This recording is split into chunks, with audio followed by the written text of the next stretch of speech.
Welcome. Hello. Welcome back to another episode of TSP. How you guys doing? Fantastic, sir.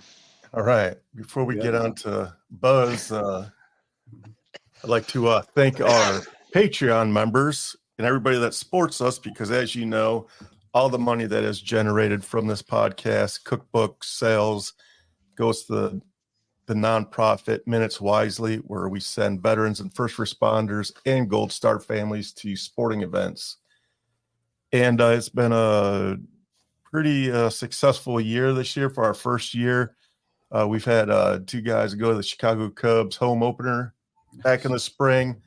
We're wrapping up football season. We've had season tickets to the Detroit Lions. So every home Sunday, there's been a couple veterans in our seats, and it's been awesome, man. Every time I get some photos from these events, man, it just freaking warms my heart, man. It's great. Our the whole concept of this is trying to curb veteran suicide, man, which is a tragedy, and we're doing our little part where we can. But if you'd like to help out, jump on, buy a copy of the cookbook From Sailor to Backyard Cook. And hey, Buzz, just let you know, you might be in there, Buzz. This is not an ordinary cookbook. I took my two favorite things, cooking and talking to veterans. The And what I Navy. did, I took quotes out from my from the podcast, and I interjected them next to the recipes, man. And it's some of these are pretty emotional. Actually, the one I just opened up to is Al Liphart, and he's the first couple words is, but he got shot in the head. So this guy literally talks about death and destruction, and it's pretty surreal. But his story is pretty amazing. Yeah, Al is he's a good guy. He's going to be the commander in chief of the VFW, the entire VFW, come July. So in Louisville, Kentucky, I'm going to see him ascend the throne of the VFW. And I've been working on a website. It's called minuteswisely.com. So if you want to hop over there, check it out. There's blogs. I write a couple blogs. One of my other guys from my sports podcast, he was a sports writer for the Detroit Free Press, and he writes blogs for me also. So it's pretty good.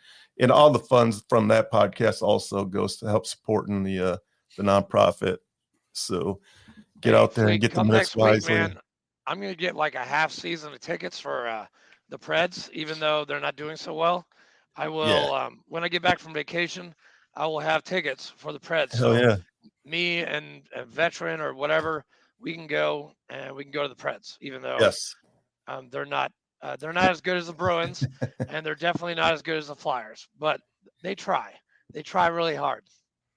Hey, like I told you earlier, Flyers ain't won a cup in almost 50 years. So I'm not saying anything about the Flyers, bro. It's a cool logo, man. I always love those guys. It's a pretty cool logo. The Detroit Red Wings are on the rise also, so look for some. Yeah, but they ain't got no 37 points like the Bruins do. Booyah! Yeah, well, but you know what? You know what? Not to interrupt you. We all know who won the President's Cup last year and what they did in first round. I was just going to bring that up. Seriously, no, do not put that curse on us again, okay? Hey, winning the President's Cup is a big giant curse, man. Don't win it. Don't be out there first. Hey, they're playing the Sabres. They're playing the Sabres tonight, okay? So, I mean, that should be easy. The Sabres. Patrick Kane suits up for the Red Wings for the first time tonight. Mm-hmm. That would be interesting. Yeah. We poached him from Chicago. But hey, before we get on to our sponsor, I just want to mention one thing. Even though today's recorded, so when you hear it, it will not be December 7th. But I just want to point out that today is December 7th. And crazy story. Both my grandfathers were World War II veterans. One was on the ground in the Army, old Hickory 30th Division. My other grandfather was in the Navy, and he was in boot camp on December 7th, 1941. And his first assignment was filling body bags in Pearl Harbor. You know, as soon as he graduated, he went to Pearl Harbor, and his job was to fill body bags and do some cleanup work. And then he ended up on a battleship afterwards and fought in the Pacific. But the stories that he used to tell me about filling body bags at Pearl Harbor, And then when I was a young sailor, I was probably 19 years old. And when we pulled into Pearl Harbor, the aircraft carrier, so a lot of people don't know this, but the USS Arizona is still an active duty ship. So anytime another ship pulls by, the skipper will announce attention on deck, and then everybody will hand salute as we're taxiing past the Arizona. So as I'm standing there as a 19-year-old kid, and just 45 years before that, my grandfather was there at the very same spot, picking up bodies and putting them in bags. Let me tell you, man, the tears were rolling down my face, and it was the most surreal thing that I probably ever went through. And it was an amazing experience. And I just want to mention, the reason why I want to mention that is it's because today's December 7th. And I just want to say God bless all the men and women that were in Pearl Harbor, in 1941. God bless. Fair winds and following seas, shipmates. Yes. And there's, and I know you got to get to your sponsors, but no, you're good.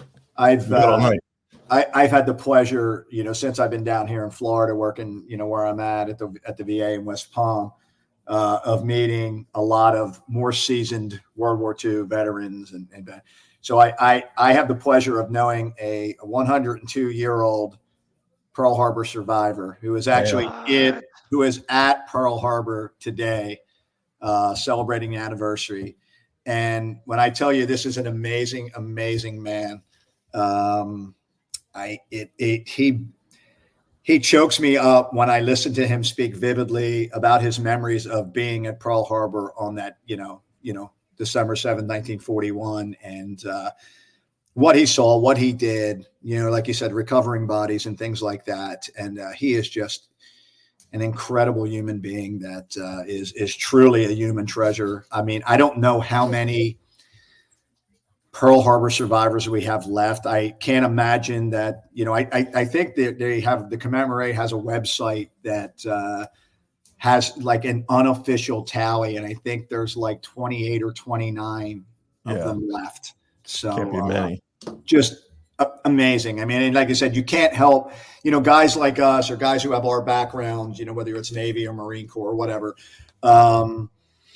you can't help but be emotional and think about, those things and what that generation has done for this country and who they are to us. If they hadn't done what they did and survived what they did, and we wouldn't be what we are today, whether, flawed country or not, we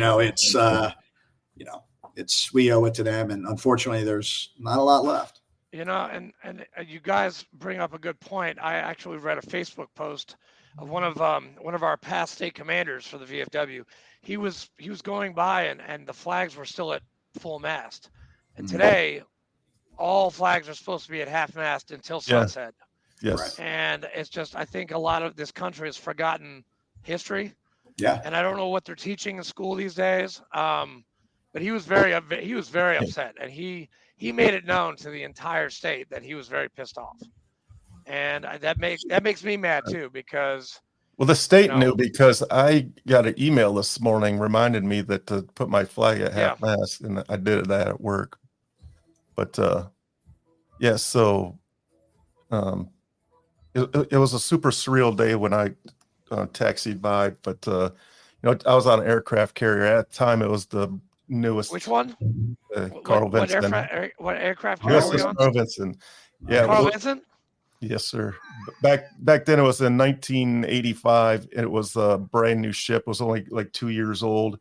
And so it was like the flagship. So here I am standing on the baddest war machine that the planet has ever seen. And he loves his ship. Just going past the Arizona, man. Let me tell you. And you can look right down and you can see the ship. It's so close to the surface. You could see it you could see the oil oozing up.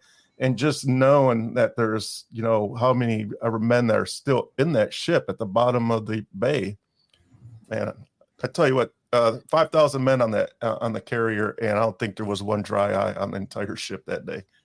It's crazy. But all right, so let's get to our sponsor. Let's get to our sponsor, Mr. Charlie. Let's hear it from Charlie. What is going on, guys? It's your man Charlie right here from Single Tree Barbecue. Did you know we are on a mission to build community through undeniable hospitality and the perfect plate of barbecue? Y'all come check us out, 2805 Old Fort Parkway, right here in Murfreesboro, Tennessee, Tuesday through Saturday from 11 to 8, Sundays from 11 to 4. Give us a call at 615-307-0120. You can check us out on all the social platforms at Single Tree BBQ. We look forward to seeing you. Thank you. Appreciate all the support. Yes, and they have a. Hey, Buzz, if you're ever up here, man, he is the best barbecuist in the world. I'm gonna check it out. I'll be in your area in November. Well, next November for I have a young nephew getting married, so I'll be in the neighborhood. I'll track you down. Do you play golf? Yeah, not as much as I want to, especially and considering where I live, I don't get out enough. But yes. The reason why I ask is because we are having our VFW Southern Conference Golf Tournament on November 8th. So I've got a team already and I need to fill it. I've already paid for it. So you're on my team, sir. Deal. Okay. Do I have to hit it straight? Huh? Do I have to hit it straight? No, not really. I'm a hockey player. I'm a terrible golfer. I was going to say. I'm just there for the fun. That's it. He's the Happy Gilmore of the group. Dude, I do. I take a step. It's just like I'm taking a slap shot, which actually would be coming from this way. But since I'm a golfer, I got to go this way. It's just, I hate weird game. Very weird game. I don't know why people love it so much. Whatever. Hey, to each his own. It could be a very frustrating game. I'll just yeah, it can. So what else you got there, chaps? Before we we had a great Christmas party. I just sent home. I had a guest for about 6 days. His name is Dan Clore from American Warrior Festival from upstate New York. He just came down here. He's the lead guitarist and singer of a band called Weapon X, and he helps. He does a triple circle of service. So he gets the kids that are wanting to go into the service, the Deppers, and teach them, the skills that they need to go through boot camp. They help out the active duty, but they also help out the veterans. So we did a museum tour at Johnny Cash Museum. Awesome. Nice. We had like 15 guys sponsored by VFW 12206. I showed him around to everybody that I knew that would help him with a concert that we're trying to do in Murfreesboro next year. And then we also went shooting at Outpost Armory, which right now, the VFW 12206, we are gold members of the Outpost Armory. So anytime you want to go shooting, just let me know and we'll set it up. And renting a range is very cheap. You just got to buy your own ammo. That's it. That's all I ask. But it was a great time. What does a gold member get you? Gold member gets a free, for me, it gets a free handgun, free AR-15. I got to buy the ammo, and then you get a lane anytime you want to go in. But I also get to rent 7 lanes for $250, and we get to go to town on some targets, which I did with a Staccato 9. It was awesome. Did you bring your saw? No, dude, the saw is $60 and the ammo is another 60. So at the time, we didn't have $120 to rent the saw. Next time we will, because the saw was my gun in Ramadi and Fallujah, and I was a kind of a clerk on the third deployment. So, yes, the saw is my weapon, and we didn't get to fire it. But next time, we're doing it for the post, and we're going to be firing the saw. What's it cost for a gold membership, if you don't mind me asking? It's $43 a month. It's $450, and you just pay $43 until it's paid off. It's cheap, not bad. So do you have to pay that every year, yearly? No, monthly, $43 a month. No, I mean the $450 or whatever. So it's $43. Oh, $450 a year. Yeah. One and done. I got you. Or $43 a month. And those guys are great. Actually, one of the guys that served us, he was Navy.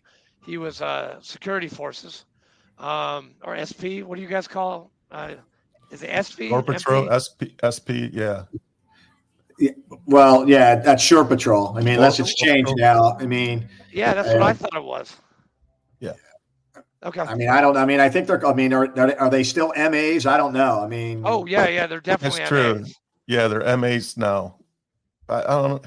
Yeah, it's confusing. I think on what I don't know. You're the Navy guys. I'm just the men's department of you guys. You know my buddy Taco. We had him on the show. Yeah. Ron, of course. Yeah, he was a MA, but back when I was in, we called him Shore Patrol. So I don't know if it's the same thing or not. Well, yeah, I don't know. I mean, and they've changed so many damn rates, right? Yeah. I mean, they've changed the rates so many. I mean, I don't know. Yeah. I don't know what's what anymore. I mean, it's like YN, I was on the USS Kearsarge in 2007, and I saw a 50 cal that was rusted to shit. That MA's got to do like some push-ups because they're supposed to keep, as a machine gunner, that is supposed to be clean with LP and like you got to scrub. I just want to remind you, I've been out of the Navy for like 4 decades, bro. Yeah, you have, but you talk about it like you were just there, sir, every day. I was going to say, listen, Flake, don't feel bad, man. I retired in 2007, so I'm that was when I was on the Kearsarge. That's when I got. Hey, I got my shellback ceremony in 2007. See, hey, again, I just want to point out again, you're the boot here. I am the boot. That's okay. Listen, in 2007, I had 22 years in, bro. So. Shit, that makes you a master chief. Dude. Are you a master chief? Senior chief. Oh, hi-oh. So listen, that put you in at 85? Yes. That's right at the tail, like tailing. When you were a boot. When you were a boot, Flake. Hey, actually. 85, you were a newbie too.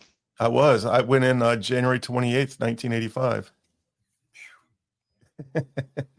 Does Buzz remember when he went into Great Mistakes? It's a or did you go to Orlando?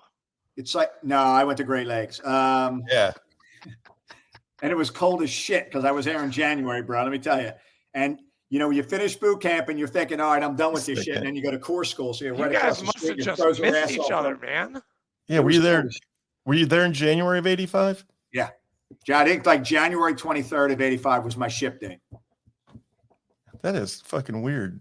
Dude, you guys just like either missed each other or like were there at the same time and didn't know each other. Probably. Do you remember what company you were in? Heck no, brother. But I could probably find it. I think I was in like 043 or something like that. I know I got the picture. Yeah, I have a picture somewhere too. That'd be freaking weird if you were in my freaking. Wait.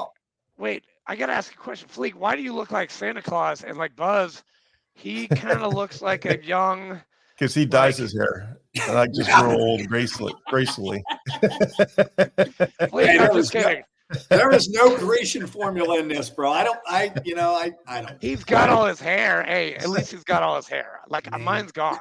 I look like a punk back here. I keep going and trying to get haircuts, and I end up like I walk into the barbershop and I end up with like coming out with a high reg. I'm like, what the frig? Yeah. I'm like, just like I don't need a high and tight anymore, man. I'm not that dude anymore. I'm not that dude anymore. Does that put you at what, 57, 58 years old? No, 55, 56. Yeah, my birthday's in December 20th. Oh, it's coming up. I'm 57. So. I'm 40. I just turned 46. Yeah. So again, we're giving birthdays. So yeah. You look great, bro. I'm just curious because I'm trying to figure out. Now it's on your mind, Grace, man. We've had to have been in the chow hall or something together, man. At one point, we had to have. Yeah, we had to have crossed somewhere along the line. Yeah, for real. You guys have like your graduations like inside, right? Or are they outside? They're in like a giant drill hall. Okay. Yeah. Once again, it's cold in Great Lakes in January, February, March, bro. Yeah, it's cold. Yeah, but you don't have the horrible summers of Paris Island. That shit sucked. The summers suck too up there, but trust me, the winters blow ass. I can't even. Well, no, I can't imagine because I have been there when it's cold. I don't like Chicago when it's cold. Snowstorms from hell while I was there. Like the snowbanks were over your head. Yeah, and it's bitter, and it would come off the damn lake so fast, it would just go, and then it would snow, and it was there for the duration, like it didn't go away. Yeah, it stayed there, and it was frozen. Yeah. It was like you'd walk out in the morning, and it was so bitter, cold, and nasty, crunching. It just took your goddamn breath away. To be honest with you, it was crazy. You just said the GD. Yeah, sorry. $5. You can say whatever you want, man. No, I'm just kidding. You realize that every mess night I was the most fined person in the room, right? So I'm trying to behave. I had to make the grog for a mess night in 2007. I'm trying to behave. Fucking was terrible. Yeah. It's the worst. But okay, sorry. I'm sorry. I gotta hold us back. Buzz, this is your one more thing before we start. Army Navy game Saturday. Go. I just for some reason I just thought it's Army Navy game Saturday, which would be yesterday when you're hearing this or watching this. When you're hearing it next week. And there's 3 guys here that are rooting for the Navy. I'm pretty sure. Go Navy, beat Army, you fuckers. It's the one day of the year that chaps will actually hang out with us. Of course, dude. I want those Navy guys to kill those Golden Knights. They suck. They're terrible. We got to break the streak. We've lost a couple. We've lost a couple in a row. I was at the game last year up in Philly. Maybe Buzz can get us tickets to the game next year. I don't know. You know what? I have another story about Army Navy that I can tell you when we get rolling here, that about how I made it a really, really great West Point connection at the Army Navy game about 3 or 4 years ago. Sweet. Crazy story and how it played out. And I mean, last year I ended up at the game and I was, that we got invited to to some of the pomp and circumstance, and I'm like, and we're hanging with like the Army Chief of Staff, the Sergeant Major of the Army, all these like high-end business people. And I'm thinking, I'm like I'm white trash from Philadelphia. Like, I have no business being, these guys are wearing Armani suits and all this crazy stuff. And I'm like, how did we end up here? But I'll tell you the story in a little bit. But, if you have never witnessed Army Navy or attended an Army Navy game, it is truly, I will tell you, it is the best sporting event you can attend. And there's great rivalries, Ohio State, Michigan, all that stuff, Super Bowls and all that. None of it compares to Army Navy. If you get the full experience of all the pomp and circumstance, watching the march on, it is, and it's awesome. And the people you run into are just, it's just crazy. I was with Sergeant Major Kent, Sergeant Major Estrada, and all these Sergeant Majors of the Marine Corps. You were with Sergeant Major Estrada? Sergeant Major Estrada, John Estrada, 15th Sergeant Major of the Marine Corps. Yeah. And he's just there, dude. He was just there. I'm like, bro, you're the guy. That's awesome. Dude, he's cool. That guy, I met him once. That guy's cool as shit. I want to point out to our listeners, too, that the 2 best schools in the damn country are West Point and Annapolis. And the men that he's talking about and the women, when they graduate and they discharge from the military, they have a golden ticket. They can go get any job they want anywhere they want. And it's very prestigious. It is a lifelong fraternity and a lifelong, you're set for life. I mean, my son was being recruited at one point to play at the Naval Academy in football, and I couldn't convince him. He didn't necessarily have the grades. He was a borderline student, and his SATs weren't high enough. And they were like, well, if you come here, we'll send you to the prep school for a year, which is in, for a Naval Academy, it's in Rhode Island. So you spend a year learning about, life at the academy, the academic rigors and all that fun-filled stuff and military drill and all that. My kid was like, I don't want to do that. I'm like, listen to me. Don't be a moron. This is a lifelong, not just commitment. I said, you will walk out that door when you get that ring and you're set. Of course he didn't do it because the old man told him to do it, but all because he didn't want to go do military. I don't want to do that for an extra year. I go, it's 1 extra year. It's 1 year, bro. Who cares? Yeah. But he takes after his mother. So it is a very long commitment, but hey, listen, 4 years out of your life when you're sitting there at 50 years old and you're just sitting on piles of cash. I mean, that 4 years it's peanuts compared. Absolutely. So if you ever have a chance to do that, definitely do that. But without further ado, because I can't wait to hear your story. I can't wait to hear your life, Buzz, because you are a big advocate for veterans. And who are you? Who are you, Buzz? That's a complicated, complex question, I guess. But I will tell you, I'm a simpleton. I was born and raised in Philadelphia, Pennsylvania. My father was a Vietnam veteran, served in Vietnam, 66, 67. He was also an FMF doc, served with Charlie 1-1. As part of the Tet Offensive, was my hero my entire life up until the day he passed away this past May. Got wounded in Vietnam. So my old man's originally from Pittsburgh. So I grew up going to both places. But he met my mother. He was coming back from Vietnam, met my mother at the Philadelphia Navy Yard when he was wounded. My mother did some kind of administrative work there. And, long story short, there was a courtship. They got married and, lo and behold, started a family. And, and here I am. A very pro-military household. He was a Philadelphia fireman for 35 years. My mother worked for the IRS, blue collar, lived in a row home for my entire life. I had two sisters. Wasn't sure what I wanted to do after high school or during high school. I was a little bit of a hellion. I mean, I know it's hard to believe, but I like to hang around on the corner a little bit and, get in a little bit of trouble, not crazy trouble. You know what I mean? Do some stupid crap that we do in Philadelphia. But when I went to one day I said, I'm going to go down and see the recruiter. And when I went to the recruiter, of course, the old man says, go see the Marine recruiter, go enlist in the Marine Corps.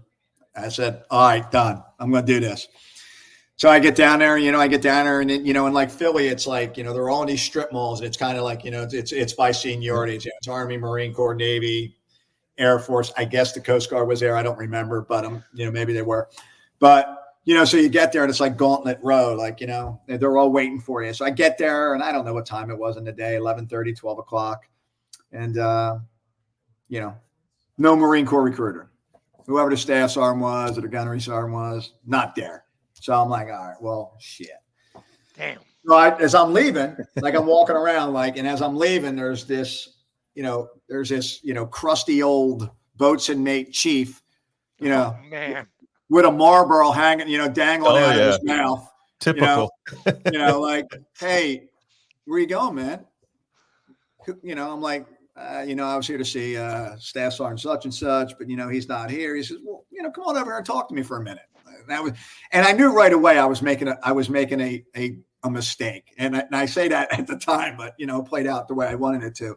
But I knew right then, like, don't talk to him. Just keep going, keep walking, get in your car, and go home because the old man is not going to be happy if I go home and tell him I'm in the Navy. So long story short, I'm talking to this guy, and next thing I know, I'm like, I've signed papers, I'm enlisted, I have a ship date. I'm like, what the hell just happened? Like, holy smokes, dude. I mean, I went in to go be a grunt, and I'm leaving, going to the Great Lakes, but the saving grace is I made it clear that, listen, all I ever heard about was if you're going to be in the damn Navy, you better be a corpsman, or you better, that's the only thing that is worth in the Navy. No offense, brother. And I was like, so I did all that. So, I did that, and I enlisted, and I was out of there in about a month and on my way to Great Lakes and all that fun field stuff and Corps School, and the rest is history. Where was Corps School? What's that? Where was Corps School back then? Great Lakes. It was, okay. Yeah, Great Lakes. So, you did that, and it turned out to be the best thing I ever did, because in reality, I ended up, I went, and I know you talk about the Carl Vinson and your ship, and so my first orders are blue orders, and I want no part of it. I'm a baby doc on this ship. I got this old crusty HM1 once again, Newport smoke, and I'm the baby doc. So he was doing whatever he did most of the time, and I did all the work. So I'm on this Knox class frigate. It's an old decrepit Knox class frigate. It's rusty. You look at it and it's not pretty to look at, 438 feet of rust and dust and gray and whatever. First cruise, we go out, we're in the Caribbean. We're doing Leo ops. We got the Coast Guard on board. We're chasing drug runners in the Caribbean. Had a great time as a doc. I got to ride the rib and do all that high speed Coast Guard stuff, chasing drug runners, boarding ships and all this crap. We're boarding little, yachts, whatever they were called. Did that. That was really cool. I said, all right, this ain't too bad. Because I didn't want no parts of being on board ship. Next cruise we go, we're doing a med. We're like, halfway, in the Atlantic. We're out there. Next thing I know, it's general quarters. We're on fire. We're spewing oil. We're dead in the water. I'm like, what the hell is going on? And now I'm a doc, and I'm like number one nozzleman on the fire. I'm thinking like, why am I number one nozzleman? Like, how did this happen? Like, I don't want to go down into the bilges or the boiler room. We're on fire. Like I said, we get down there. We're on fire. We're dark. We're dead in the water. There's this old like engine man or, machinist mate or whatever he was, there's like a hole in the boiler, and he's got his finger literally in the hole of this boiler, like plugging the hole. I'm like, what happens if you like pull your arm? And he's like, well, then we're going to explode and I'll die. I'm like, all right, well, keep your finger in the damn hole, bro. Don't, I don't know if you're trying to scare the little young buck here, but please don't take your finger out of that, 'cause I want to go home, but so long story short, that, we end up, we're dark and dirty. We end up getting towed in to Roosevelt Roads, Puerto Rico by the Dutch Navy. I don't know if you ever saw the Dutch Navy, and especially like in the late 80s, these dudes had beards. They're like hanging out. I mean, they're drinking beer, and they're towing our asses back in to Roosevelt Roads. We get to Roosevelt Roads. They cut a hole in the side of the ship, put a new boiler in, fix us up, send us on our way. So, already going into the yards. Long story short, we got halfway through a yard period, and then they decided, you know what, we're not going to, it's not worth repairing the ship. So decommed I had orders to, FMF school, FMSS, and then the rest is history. I went to the dark side and never returned to the Blue Navy. So, which is good, because once the grunts got a hold of me, I was, ruined for life. Yeah, we will do that to you. Everything changed. I don't know what happened, man. I got there, and all of a sudden I realized what my old man was telling me my whole life. This is why you want to be with these dudes. These guys are animals. And it was I will tell you, it was the best 20 years of my life. Who were you attached to? I was with LAR. I was with 6 Marines. I did. So, 8th Marines at one point. So it was wait. 1828 or 38? 18. Ooh, the Beirut Battalion. Nice. Yes. Very nice. So, nice. but had a great time. Did an I&I duty, which was awesome. He told me, hey, what, go to I&I duty. It's easy. You're working with the reserves. You don't do shit. Well, that was a lie, because I deployed. And I was thinking like, oh my God, I'm going into combat with reservists. Like, what am I going to do here? Oh my God. I'm going to come back and whatever. But, it was really an awesome experience. And like I said, thank God I got to the green side, because it was where I was supposed to be, what I was supposed to be doing. I met some of the craziest bastards in my life that I have made lifelong friendships with. And no matter where you go, you cross these guys. Like, I think back to, Fallujah, November of 04, and the fact that it's Jesus. As it's been as long as it has been now.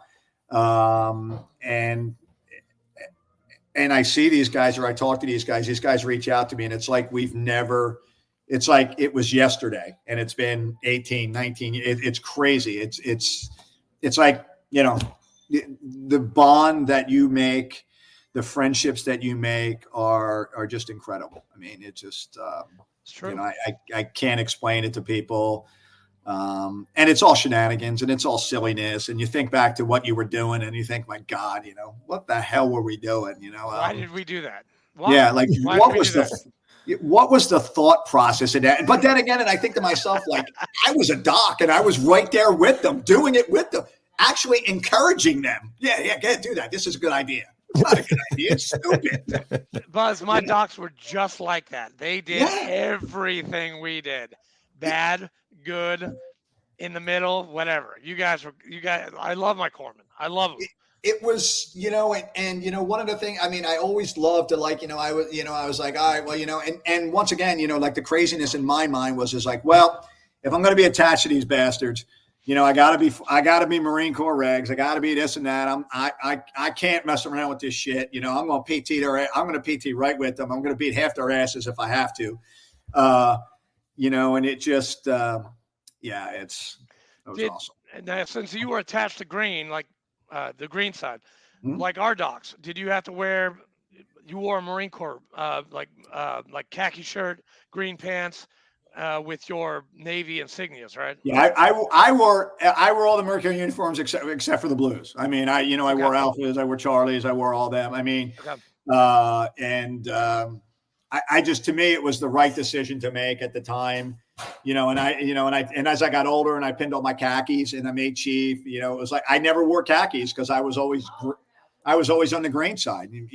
I have them because when you indoc and you go through, chief initiation and all that, you have to buy all that shit. But I never wore the chief khakis, not because I didn't want to. I just was never in a blue billet. I had one opportunity to take a blue billet. And it was when I was a chief and they wanted me to go to the clinic at Quantico and they kept saying, well, it's green. I kept saying, no, it's not. I said, you're going to put me in that clinic. And I've spent the last 18 years of my life with grunt units and Victor units. I said, I'm going to go to this clinic and I'm going to end up losing my mind on some young sailor because he's an x-ray tech or a lab tech or whatever.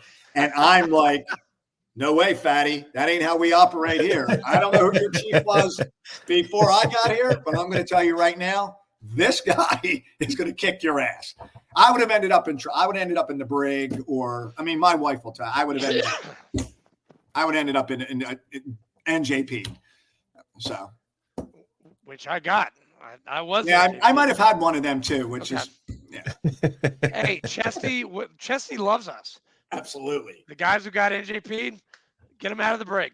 It is a great learning lesson to be NJP'd and stand in front of a man who can really controls. Oh, dude, he took my soul. Like I was like shaking so bad. I was so scared of him. VMI guy, battalion commander. I get drunk in Iraq and he's like, yeah, I'm going to hang you out to dry, motherfucker. I'm like, okay, here we go. And I'm standing like this and I'm fucking scared out of he's Massachusetts, wicked thick Boston accent. And I'm just like scared. And I'm a 27-year-old kid. Right. Man. No, I'm not a kid. I'm a man. And he scares the crap out of me. Sorry. And listen, I felt the same way. Like I'm thinking like this guy he's got me because it was the same thing. It was alcohol related and this and that. It was fighting and drinking. Go fucking figure, right? And it was the same thing. I'm thinking there's no way I can go home and tell my old man I got kicked out. Because I'm a dead man.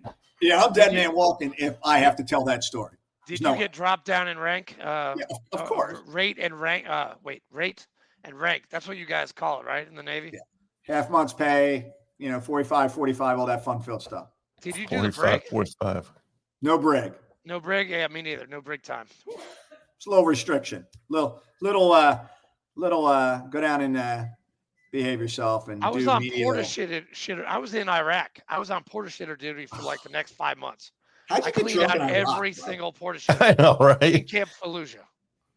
Well, I will tell you. So, which you probably sat in. Probably, because if you were anywhere near near Bahia, Camp Bahia or any of that, probably, because that was our stomping grounds for, most of 2004 into 2005 before we got ready to punch out and head back. But,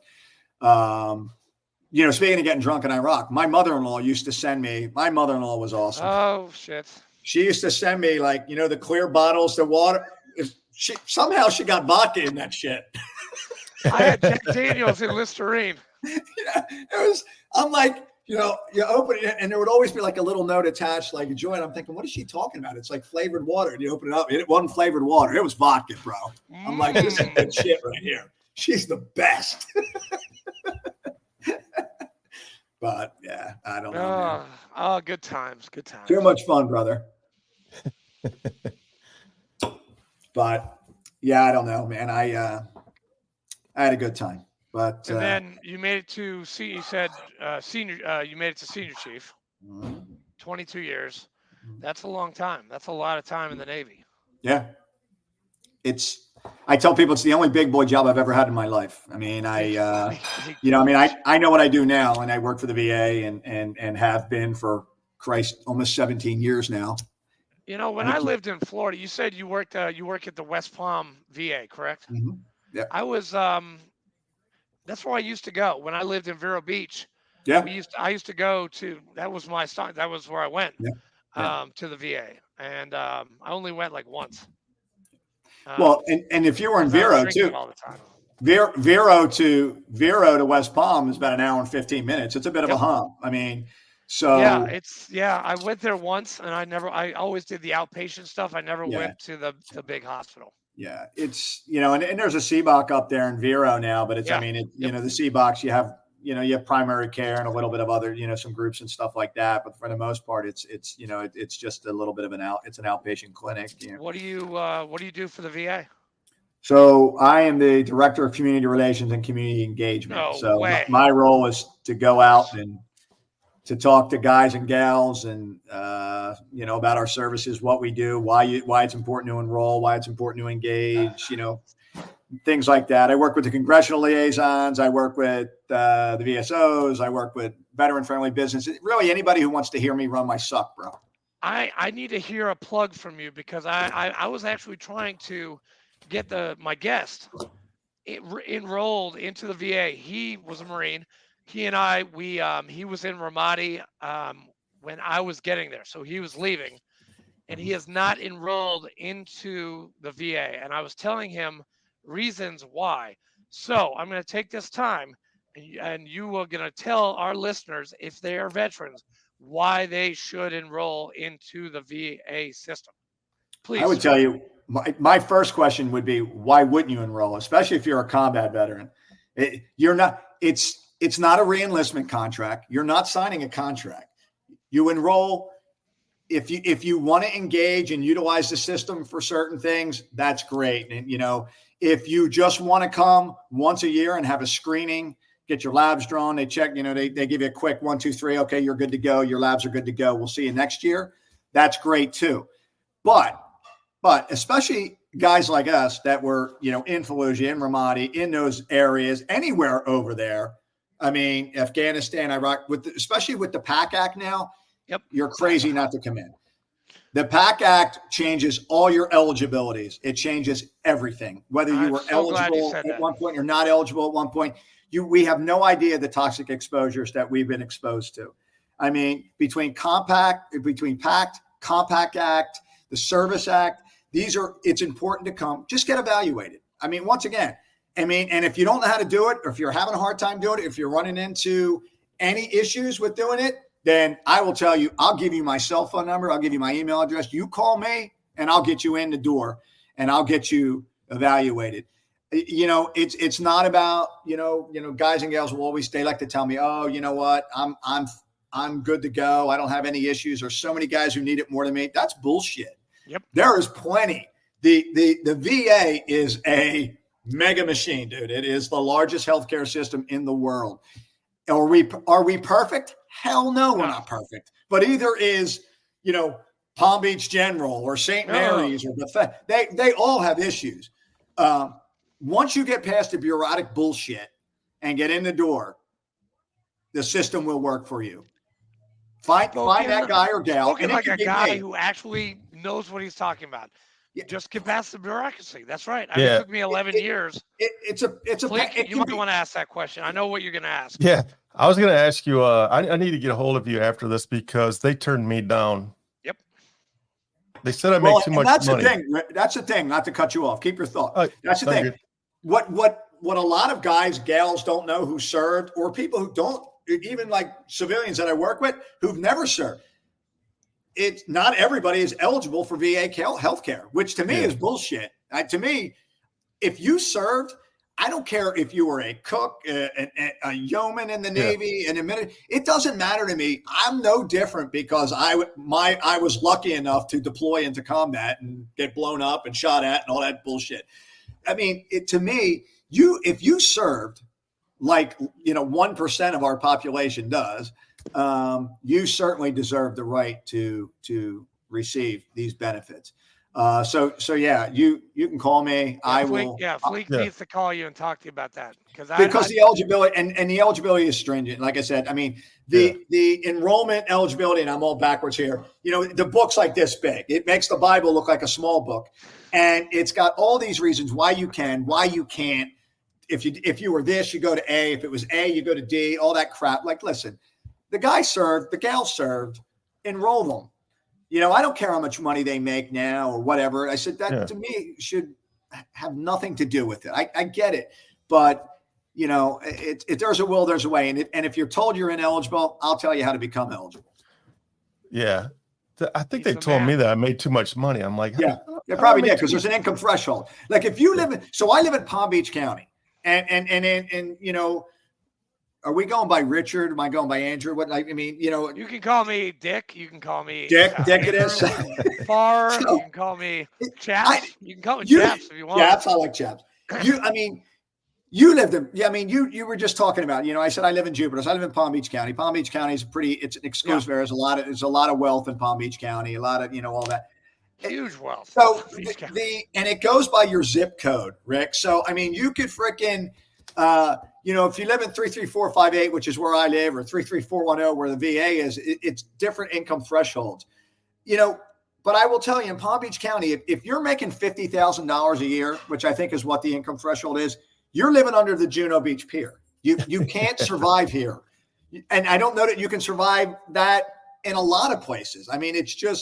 It's the way it is. It's the cost of living. It's where we are as a country now. But I don't know who comes up with these numbers, but it's insane to me. Like, for me to tell a veteran that you're ineligible because you make this amount of money is disgraceful to me. I will tell you a quick story. So when we were in the height of the COVID bullshit, and we were the only ones with a vaccine, and there was a big demand for the vaccine, we opened our doors one weekend. Right around Martin Luther King birthday, somewhere around there.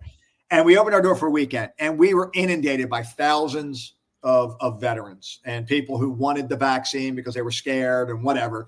So, our marketing basically said this: if you are eligible for VA healthcare, come on in, whether you are enrolled or not. We will enroll you, and we will give you a shot. So inundated. Honest to God, thousands of people. And I will tell you, on numerous occasions, I would have to tell, and somehow I became the Grim Reaper and the bearer of the bad news. I don't know why, probably because I'm the shyest guy in the building.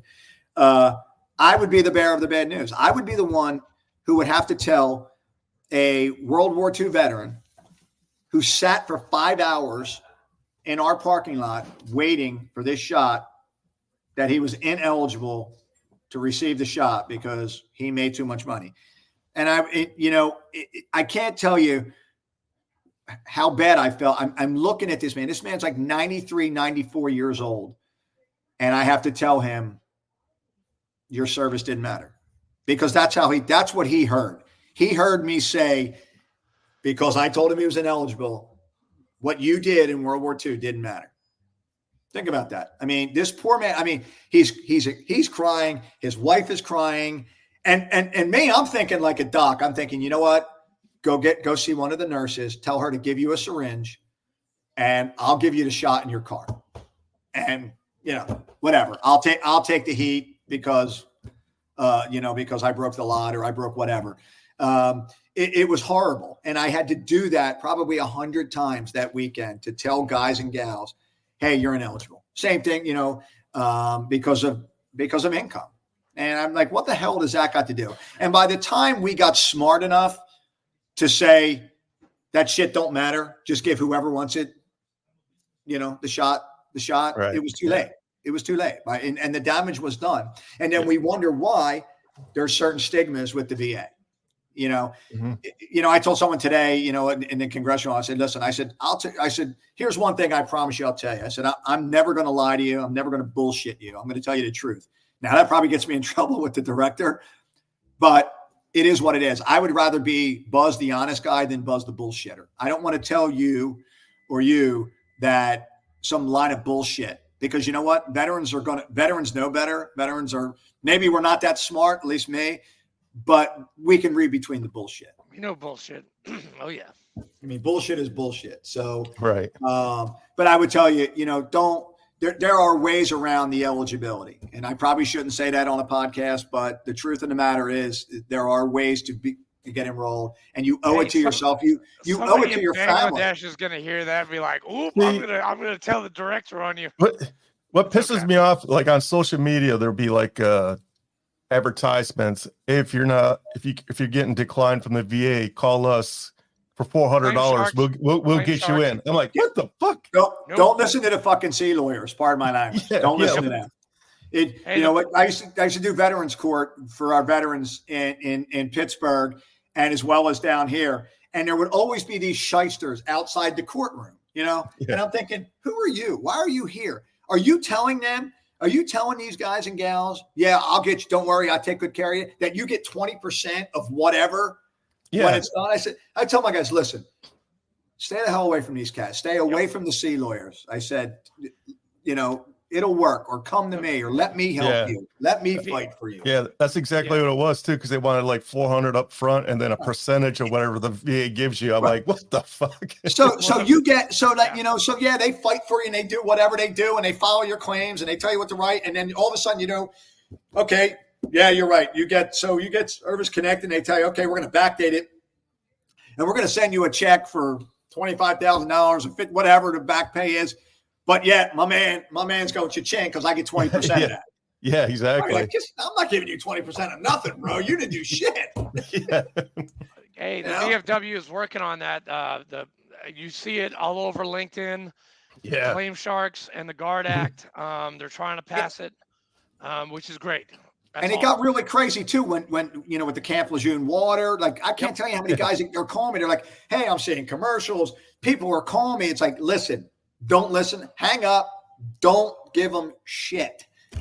Don't listen. I mean, if you want to file a claim because of that or this, then I'll help you file the claim. You can file the claim yourself. I mean, it's simple. Go to va.gov. What about that? Now for our listeners, what about that 3M shit going around? Which I didn't do. I didn't take the bait for that. Yeah, I didn't do that. I've seen it all over the place too. I didn't, because I'm thinking, you know what? You're probably saying, Grunt, we had cigarette butts in our ears. We had all kinds of shit. Half the time I didn't have anything in my ears. What? Cigarette butts. Tampons. Tampons. Sorry, ladies. Had to. Yeah. I don't know. But yeah, I mean, really honestly, in all seriousness, if you're interested in enrolling, if you want to enroll, please do it. If I can help in any way, I will be more than happy to help. I mean, I have guys and gals that, call me all the time. I know, Angelo Martinez. I do a ton of stuff with him. Angelo, yeah, we just had him on last. Yeah, we just had him on. I mean, I do a ton of stuff. He was bugging me this morning about saying, "Hey, this dude, blah, blah." I'm like, all right, just send me the specs, bro. And I don't want to talk to you. Let me talk to him. I mean, so Angela, I'll be down there in February for his hike in 2024. Dude, his hikes are off the hook, bro. I did 2 of them, and they are off. Dude, he is a crazy man. I love that guy. Dude, he's off the hook, but he is, he's an awesome dude. I mean, I don't know how to, I can't say enough, positive things about Angelo and what he does. And now he's got this Barrack Legend Foundation going on. And I know, and the podcast and I mean, and it just, he's constantly, his brain's always going, he's thinking about things and he's calling me. I just went to a conference with him in Vegas a couple of weeks ago. Oh, you went to MCon too? Yeah, I went to Mike and had a great time, dude. I mean, it was awesome. I mean, it's so many individuals and so many smart veterans and entrepreneurs and guys and gals that are doing amazing things for veterans and bringing awareness to a lot of things that are really important. I know you guys talk about suicide and this and that, and I will tell you this. And I told Angela that Angela had a gala last year for IW, and he asked me to talk. And one of the things I said to him was, I said, I had no idea what Irreverent Warriors was or what the hell it was. I'm like, what the hell is this shit? You guys are running around in silkies, acting like, nitwits and this and that. I'm like, I can't push Smokies anymore. I'm a friggin' old man. And but what I said to him was, and I'll tell you this, and I honestly believe this, and I said this on the podcast somewhere else, that I don't know what the number is, whether it's 22 or 21 or 20 or whatever it is. And the VA likes to tell you, of that number, 65% of them are not seeking care through the VA. And that's fine. And maybe that's true. I mean, or maybe that's what the data says. But I really don't care, because I don't give a shit until the number becomes zero. I really don't care. Until if we lose one guy or gal to suicide, too many. I don't care. I don't want to hear that we're doing this, or we're short on mental health providers, or we couldn't get them in. I mean, I don't care. I mean, we're not doing a good enough job. We're just not. We're not. I mean, and it's not that we're not trying. It's just no number is good enough. So don't waste my time with 65% of them don't come to the VA. I don't care. I mean, like I said, when you tell me it's zero, when we have a year finally that there are zero veteran suicides or suicides in general, then okay, I'll say, all right, cool. We're making progress now, because it's right now, it's an epidemic. Yep. We have got, and I'm sure you guys have been touched by it. Probably all of us have. I mean, I served with 4 guys over the last, 17, 18 years that have, taken their own lives for whatever reason. And it's heartbreaking, and it's tragic. It rips, people to pieces. Your families are left to pick up the pieces, and you don't know why. And it's just, we had a poor Gold Star mother here who lost a son in Iraq, and then one who committed suicide, and then a third son who just died in a car accident. And I can't even fathom what that poor woman and her husband are going through. It's horrible. I mean, my dad was the first veteran suicide. I wasn't even thinking about the military. Yeah. I was in boot camp, and he died the second month I was there, hung himself. And that was my first brush with suicide. And it was terrible. And, I had to pick up the pieces, my brother and my mom, and then I lost my brother, and then it just spiraled after that. It was just. Yeah. And I don't know how, and I don't know, I don't know how you continue on. I don't know how you deal with that. I don't know how I for a long time. Yeah. I've been sober for 5 years, and now, I don't work for the VA, but I help veterans you help veterans in an amazing way. I try to connect people with other people. Like Fleek will call me up and be like, hey, I got someone who's in trouble. Just today, some woman called, is this a VFW post? I'm like, yes, ma'am. Commander Farr, how are you? I need a wheelchair. I'm like, well, I got a mechanized one in my storage unit. And I was like, hey, I don't have a fold-up one, but I will find one for you. And our AMVETS post had one. So I get to connect her with that person. And that's what I do for a lot of people. And my phone, like yours, is, well, you probably get a lot more phone calls than I do. But I get a lot of calls. And some of them are good. Some of them are bad. And some of them there's always somebody reaching out about, for whatever reason. And like I said, some my good VFW members, like, when's the next meeting? I'm like, he loves that question. 3 years, dude. He loves that question. Look at the flyer. Sorry. That's a big thing with me. I'm like, seriously, man, just look at a flyer. You are an alpha. You are a Green Beret, or you are a SEAL, and you're asking me like when a meeting is. Like, there's something wrong there. Come on. It's amazing how and I end up doing the same thing. Like, I'll have questions. I'll be like, dude, at one point in your life, like you just said, you were an alpha male. You had structure. You had discipline. You had response. You understood response. What the hell? Why can't you understand this? Like, what's so hard? I tell people, Frago, JJ Fivebuckle. Come on now. Right. I tell people, I said, I'm literally a dumbass. I mean, I can figure it out. How come you can't figure it out? I mean, I'm a crayon eater. I can get it, right? Listen, I like to taste the crayons too, so don't feel bad. And Buzz and Fleek, I mean, did you guys hear that? Like, when you were like around Marines, like, did you hear that we were crayon eaters in 85, 86, 87?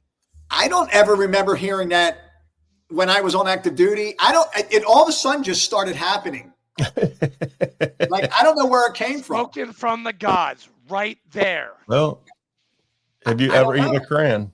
I have. I mean, see, honest to God, like, I don't even remember like 10 years ago hearing it, but I could be wrong. Maybe I wasn't paying attention. Hey, I ate one just because I was with the Reverend Warriors, and I had to be a reverend for Donnie and Cindy and Nate and all those guys. And you know what? I haven't touched a crayon since. So I've been crayon free for at least 2 years. Hey, before we went live, you said you had a funny story about how you got the name Buzz. Yeah. Ooh, Can we hear it? Yeah. So like, everyone thinks, is it your haircut? You smoke a lot of weed growing up. I said, no. I said, honestly, so here's the deal. So I told you my dad was from Western PA. My dad was also Richard, so he was also a dick.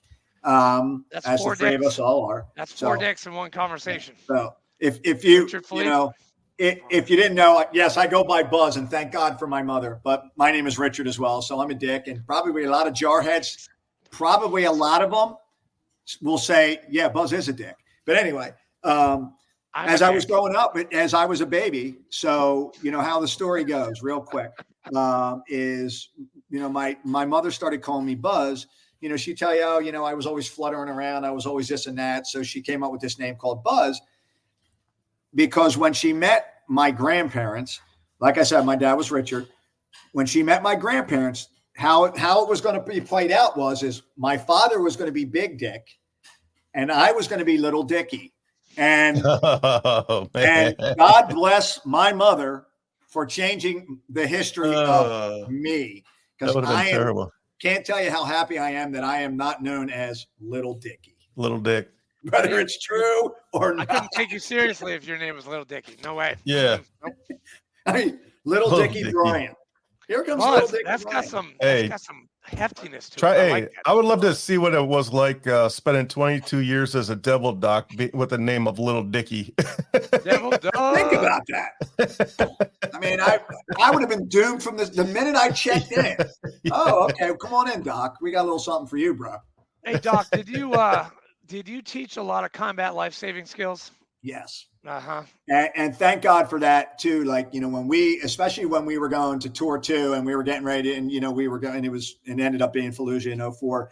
We spent a lot of time training the unit and those skills, and the tactical combat casualty course. We kind of adopted it. We took some of the Army, what they were teaching their guys and gals. Every one of my jarheads had tourniquets. Everyone in the squad there was at least one guy IV certified, and it was unofficial, official type stuff. Yeah. But we made sure that, listen, if shit goes down or if Doc is no longer with us, what are we going to do? How do we handle this circumstance? How do we handle this situation? We know if we're taking fire or whatever, get out of the kill zone or return fire, or, cordon off the area, do these things, but somebody's got to be able to take care of, Johnny or whoever, if he's on the deck in a bad way. How do we stabilize him? How do we go forward? How do we get him on the bird? All that kind of good stuff. Hey, I remember we had to do a mass casualty at Onslow Beach, and it was, it was put on by all the docs. It was awesome.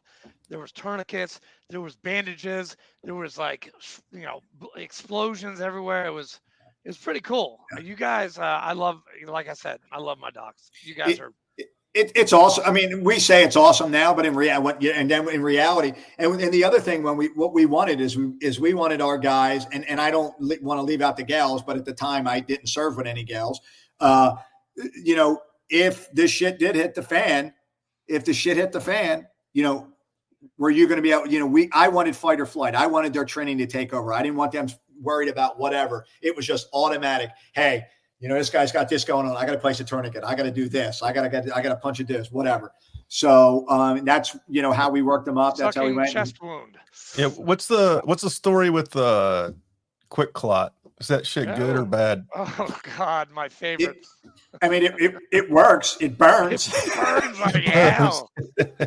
Listen, all the things that we were doing, we were doing things like we were using, at one point carrying tampons, patching holes with tampons, duct taping them, things like that.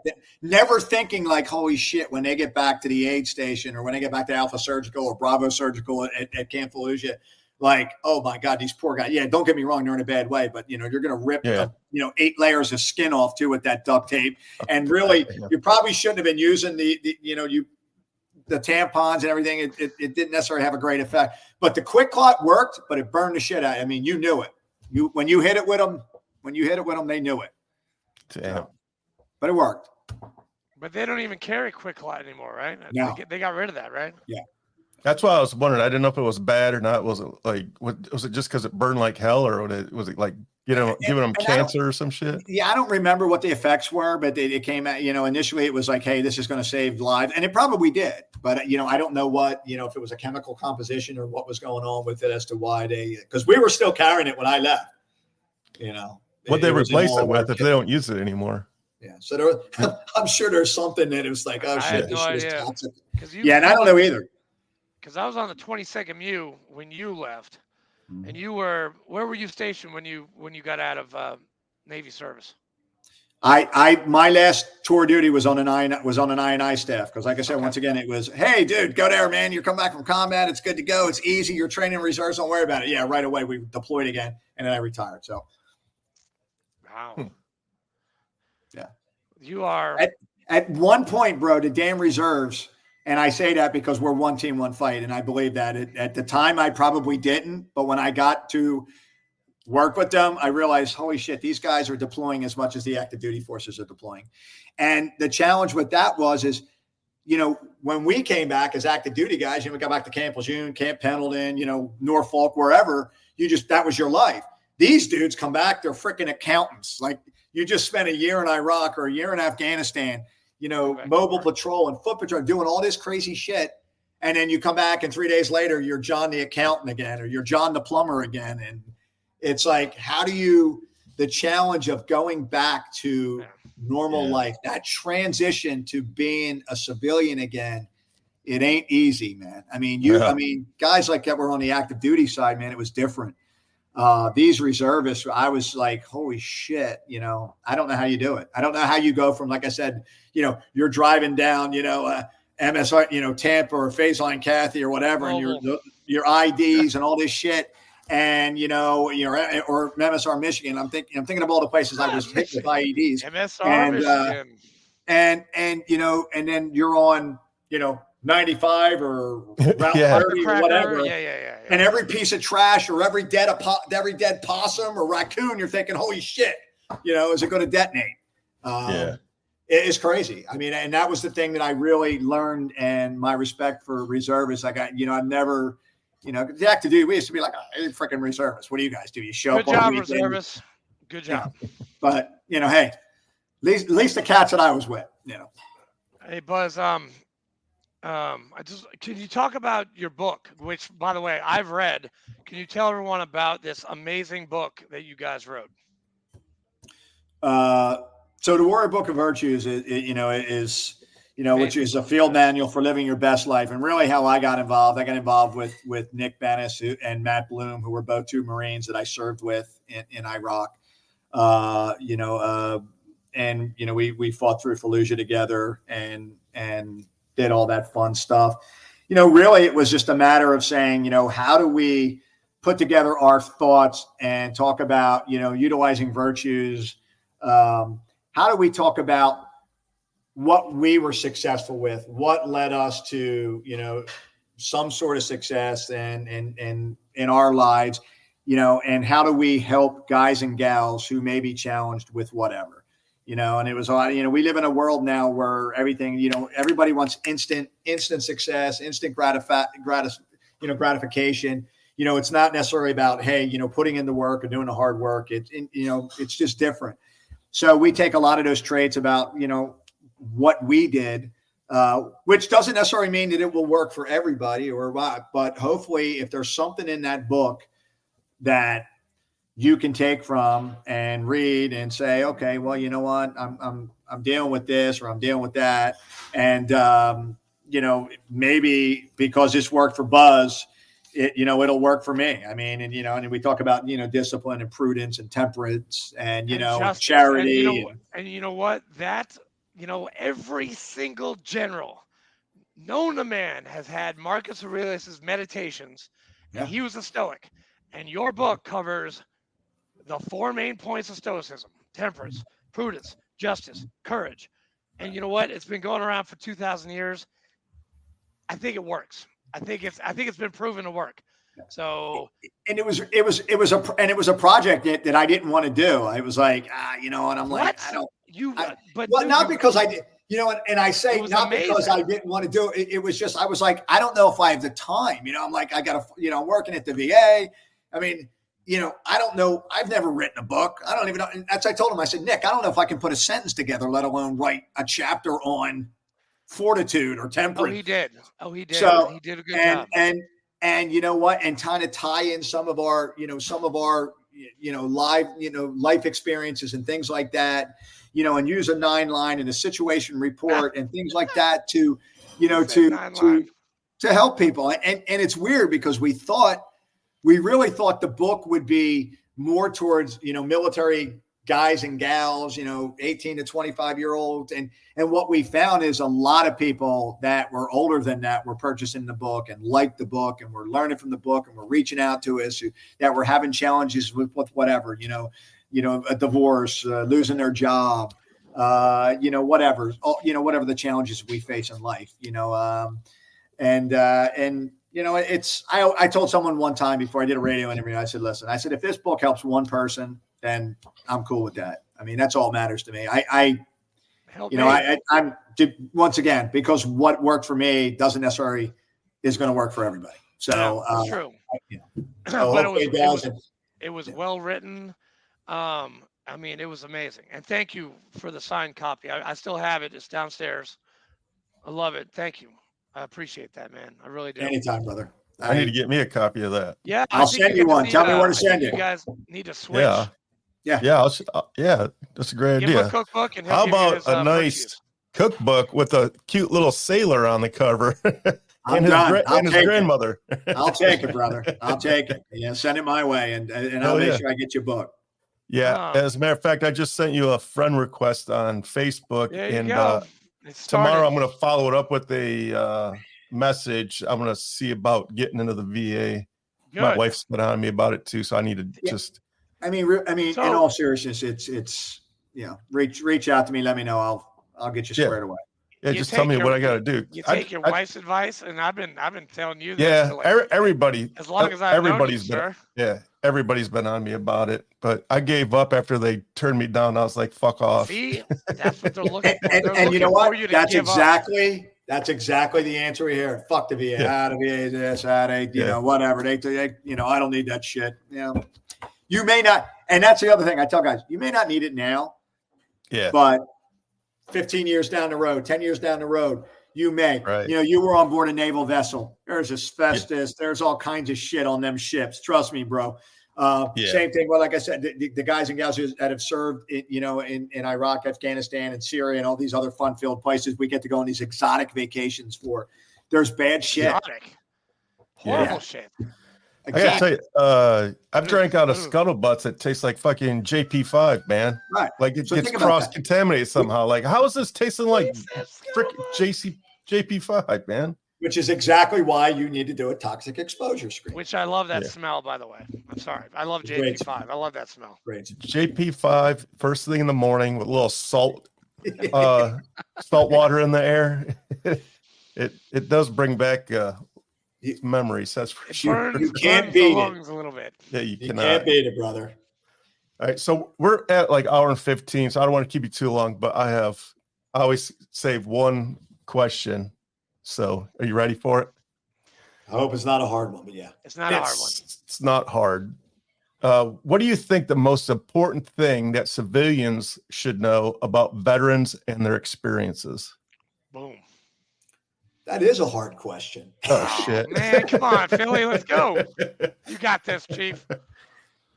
I would tell you I think that a lot of You touched a little bit about our history and what we do and what's going on in the school systems nowadays. And I don't know either, because my kids are all, my youngest son is 28 years old, and times have changed dramatically from when he was in school. I will tell you that we have lost, we've lost, and maybe it's too strong, but I think that even though you hear so much about veterans now, and there's so many veterans doing wonderful things now, I think we've lost an appreciation for what these guys and gals have done for these guys and gals, whether you went forward, whether you didn't go forward, no matter what you did in the military.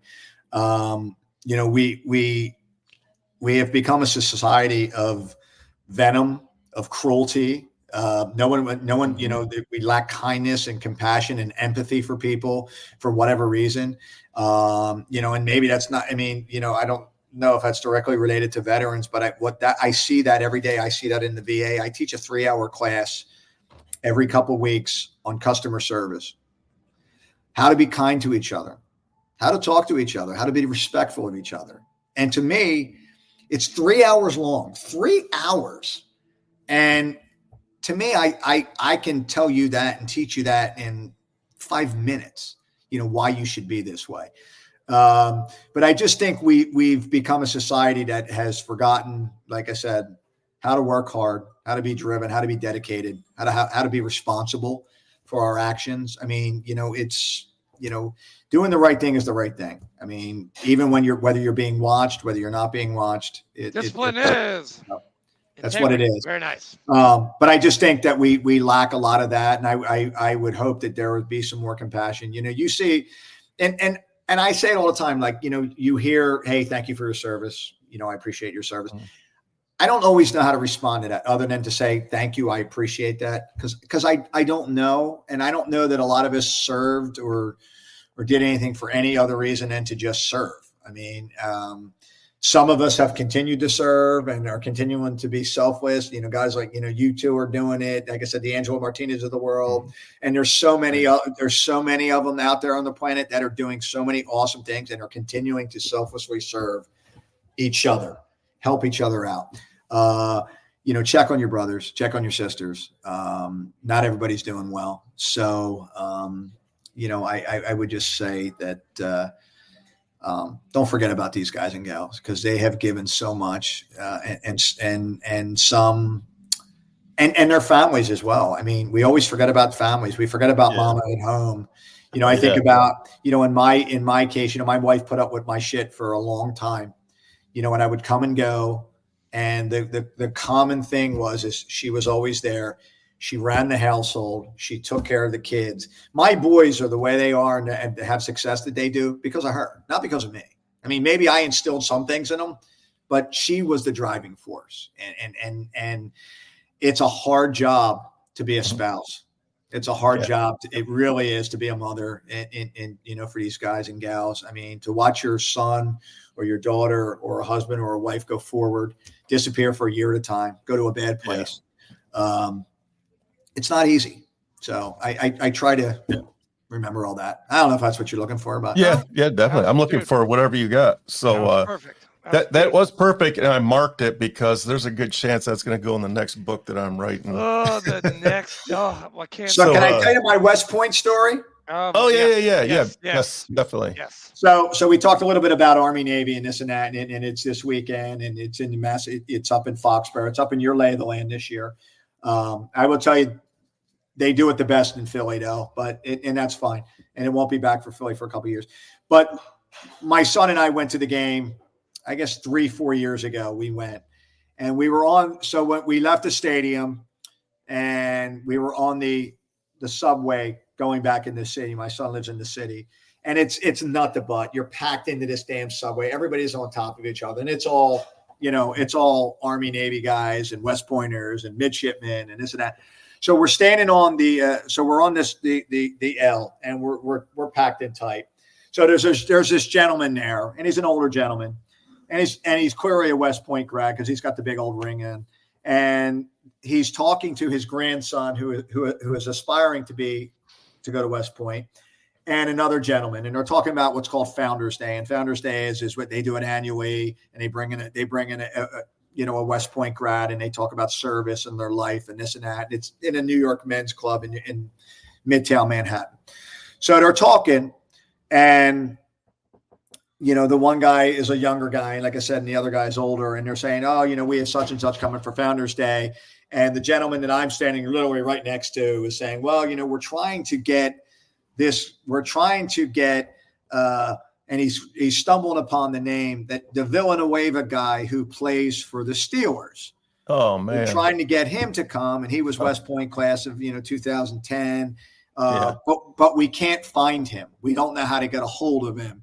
We've reached out to the Steelers. We've reached out to the alumni groups, and we're not getting anywhere.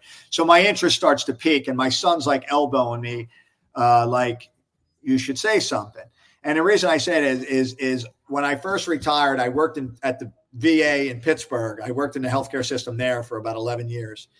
So we did a ton of work with the Pittsburgh Steelers.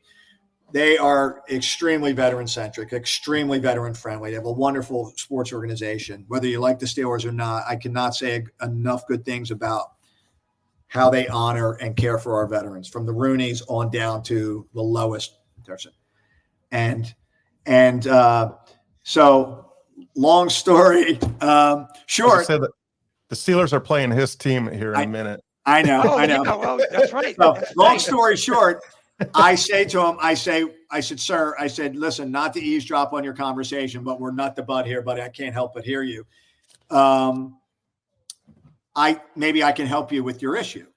And he looked at me and he says, well, what do you mean? I said, if I overheard you, you're talking about Alejandro Villanueva. I said, I think I can help you with that if you're trying to get a hold of him. I said, if you want, I'll give you my contact information. I know this is kind of weird and shit. We're on the L way. We're not the, we're on the L. We're not the butt, blah, blah, blah. I said, but you let me know. So I handed him a business card, and we went off on our way. He calls me that Monday, and he says, hey, I'm the dude you met on the L. You were talking about Villanueva. Maybe you can help me out. And I said, yeah. I said, by the way, my name is such and such, and you are who, and his name's Jack Boutine. And he is a very wealthy West Point grad who, kind of does the snowboard. He lives in Midtown Manhattan, as well as has a huge yacht down here in Palm Beach, which is crazy because I'm like, hey, I live in Palm Beach, dude. What's the deal? Yeah. And long story short, I said, why don't you let me see if I can help you get Mr. Villanueva to come to your Founders Day? And long story short, we were able to make it work out. I was able to connect him, and Alejandro went and he spoke and did a wonderful job, and we talked about it. But the big joke was he says, Buzz, when I went back to, the alumni group, he said to me, he says, I met a guy. I met this dude on the L. I don't know his name. I don't know what he does. I don't know who the hell he is. But he can help us get Villanueva to come to this meeting. And they're all like, what are you talking about, dude? What do you mean you met a guy on about? You don't know his name. You don't know nothing about him. You don't know who the hell he is. But he can help you get the guy. So I was able to connect the two of them. They're friends to this day. He went ahead and did the spiel. And if you've never heard Villanueva speak, Villanueva does not like the public eye. He shies from it. But he's an extremely intelligent man. He's a dedicated man, and he is the real deal. He served 3 tours in Afghanistan. He's a Bronze Star. He's very passionate about veteran issues, and it created a friendship now. So now when Mr. Boutine's here and he has a nonprofit, I help him with veterans, and he helps veterans, and we do a lot together. And that was how I ended up, me and my family at the game last year in Philly. With all these high-end, like I said, the Army Chief of Staff, the Army Sergeant Major, just all these guys, the director of Pfizer. I'm thinking, like, what am I doing with these people? Like I said, I'm a white trash kid from Philadelphia, and I'm hanging with all these, high-end West Point grads that are just successful beyond compare. And it just, but it was like, I met a guy, met him on the subway. So that is go to Army Navy. It's worth go it. Navy. Yeah, I definitely want to go. Go Navy. You should hook me up with Mr. Villanueva, man. I want to talk to him about my nonprofit. The other one. Sending veterans and first responders. Oh no, I'm talking about the sending veterans to sporting events. I would love to have a big name on my side. So Al's now retired. He played a year when he left the Steelers, he spent a year in Baltimore. It was very unhappy, just didn't work out. And retired. So he lives down here in Coral Gables now. He's down here in Florida. I like Coral Gables. That's very nice. I would just like to talk to him and pick his brain. I just put a board together. There's 7 of us now. And so I'm not just doing it by myself. So I'm just trying to get to the next level and next level. And any advice I could get from anybody, I would absolutely love it. Extremely. I mean, he'll tell you. He's a very cerebral guy. He's a smart dude. I mean, you see it in his brain. It's smart. I mean, he's a West Point guy, so that's all you need to know. So, well, he's West Point, and while he was playing for the Steelers, he was working on his MBA at Carnegie Mellon. So, if you don't know Carnegie Mellon, I mean, it may not be. I mean, it's right up there with MIT. It's right up there with any Ivy League school. It is an incredibly challenging school. Just a smart dude. Smart. Yeah. I know some of the Carnegie Mellon's ancestors that I grew up with in New Hampshire. So yes, I know that family very, very well. Wow. Yeah. Damn.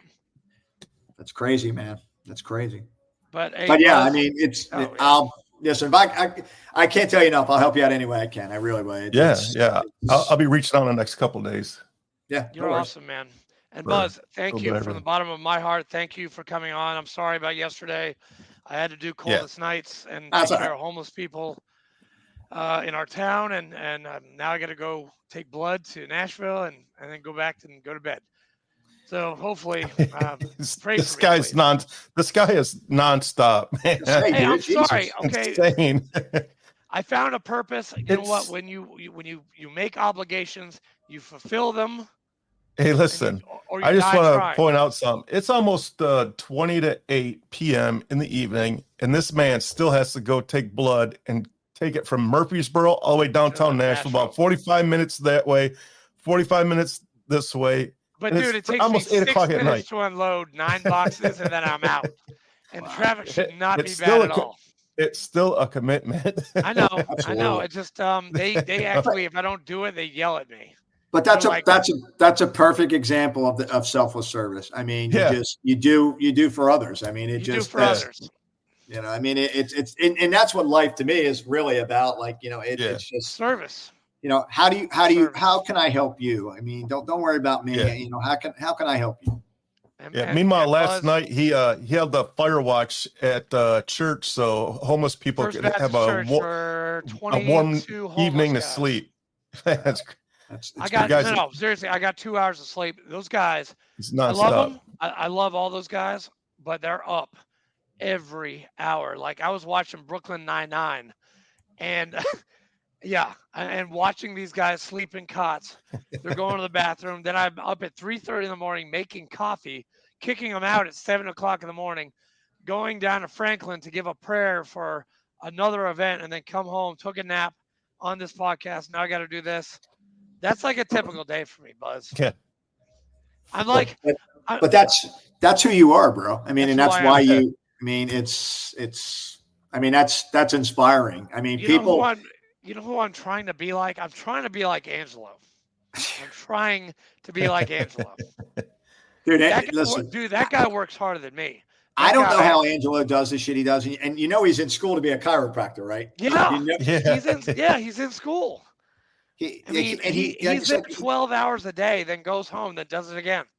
I don't know. I don't know how, and he's always somewhere. Like, he's always somewhere, and I'm like, how do you do this, dude? Like, I'm bitching and complaining about, mine, and it's. And he's got to put on a hike in February, and he's got to go to Key West for the Key West party, right? And then 2 months later, he's got to put on his own hike in South Florida. I mean, it's intense. It's crazy, but yeah. But thank you, man. I know it's late. It's probably 8:39 in Coral Gables right now, so you got to go to. I'm going to eat some dinner, chill out for a little bit, crash. Got to go down to what's that place where we all used to drink in Palm Beach? It was like It had, oh my gosh, the frothy, the monkey, where you get the drinks on Clematis Street. Is that right? I know Clematis, yeah. Brantley's? No, not. Oh, Brantley's. you talking about Bradley's? Bradley's is a marine. Yeah, it's right on Clematis, on Flagler, right on the water too. Dude, I used to drink my face off in college at Brantley's. So well, it's got awesome. Anywhere that has a Marine Corps flag is appealing, right? You think first thing you see is, oh, holy shit, I got to go drink. Dude, I was in college in Rollins. I went to Rollins in Winter Park, right. And I would go down to Palm Beach and visit my friends because they were all rich, and I drove a Jetta, and they all drove M4s and Hummers and all this kind of stuff. So I go down and I slum with the rich people, and right. I go to Bradley's, and I go to Clematis Street, and I get fucked up in West Palm, and it was awesome. I loved it. I don't drink nearly like I used to. I'm more of a social. I was 20. Yeah. You think back to them young days. To 21. Yeah. When you're in your early 20s, and I'm thinking about, and I can remember at one point in my life, I'd have a handle of Jim Beam and a 2-liter bottle of Coke, and it would just be, and God knows what happened afterwards. Do you know they have like drive-through cold drinks in Vero Beach? Yes. I had no idea that was even a thing. And it's 20 minutes, it's 10 minutes past Vero. What's that next town? Indian? No. Well, Vero. That's Indian River County that where Vero is. Sebastian Vero, is Fort north. Pierce? Oh, Fort Pierce, yeah. Yeah, so I'd go down and they have the drive-through, and you get these concoctions with like the extra shot, and you're in your car in a drive-through getting booze, and it's open container. I was like, what is going on here? That's crazy. It was, dude. Well, that's where I got in a lot of trouble, but I don't drink anymore. But those were the days. Listen, man. Which kudos to you, my friend. That is an awesome accomplishment. So we didn't get into it, but my middle son is a recovering alcoholic. Good for him. And he's been sober for 6 years now. Good for him. And how his life has changed from where he was to where he is now is amazing. It's amazing where he is. I can definitely empathize with that because I was a blackout drunk 5 years ago, and now so was my son. And my son was a fighter, and he was getting in trouble and 2 DUIs, and now I have a wife, a house. I'm on a podcast. I'm a state chaplain. I'm a Southern Conference chaplain, which, by the way, if you're in the VFW, I am your Southern Conference chaplain, sir. Check. 14 states, and Florida is one of them. Listen, I tell people this all the time. I joke about this all the time. My poor mother still lights candles. I grew up Catholic. I was in a Catholic school all my life, 12 years of Catholic school, blah, blah, blah, and all this. And my poor mother is still lighting candles for me. I said, just keep praying, Mom. One of these days, it's going to click. Hey, I'll pray too, man. I'm Episcopalian. We're kind of like. I'll take it. I'll take it. We're kind of. It's weird. The chaplains in the VA, there's one who's a priest, and every time he sees me, he stops and he says, "Can I give you a blessing?" I said, "You know what, Father, you're starting to give me a complex here. I see you like once a week, and the first thing you say to me is can I give you a blessing?" And he gives me a blessing. He places his hand on my head and gives. I'm like, because he knows you're guilty of something. He knows. He knows. Do I exude like evil or whatever? It's that Catholic guilt, man. It just keeps on coming. It's something like, are my horns and tail out? What believe me, they come out. But But Buzz, we love you, man. Thank you, shipmate. Yes. This will come out next week. And we'll Sunday evening. Sunday evening. Awesome. We'll let you know. He'll have all your. I'm going to make a post about you tonight, and then Fleek is going to do something, and he's going to send out your link, which you can send out to everybody. So it's going to be fun. Yes. Listen, guys, I appreciate it, and a lot of fun. I enjoy it. I'm certainly not shy. So, I'm all about. I have no problem making fun of myself. I mean, I really don't. I try not to take myself too seriously. And like I said, in all reality, what we do, and I say we, I just, if like I said, if there's somebody I can help out there, I mean, I'm all about it. If there's somebody needs help in whatever kind of way, send them my number, send them my content, whatever. And I'm game. Yes, sir. But all right, I appreciate it very much. Thanks, Buzz. Appreciate it. Love you, man. Love you. All right. Thank you, guys. Peace.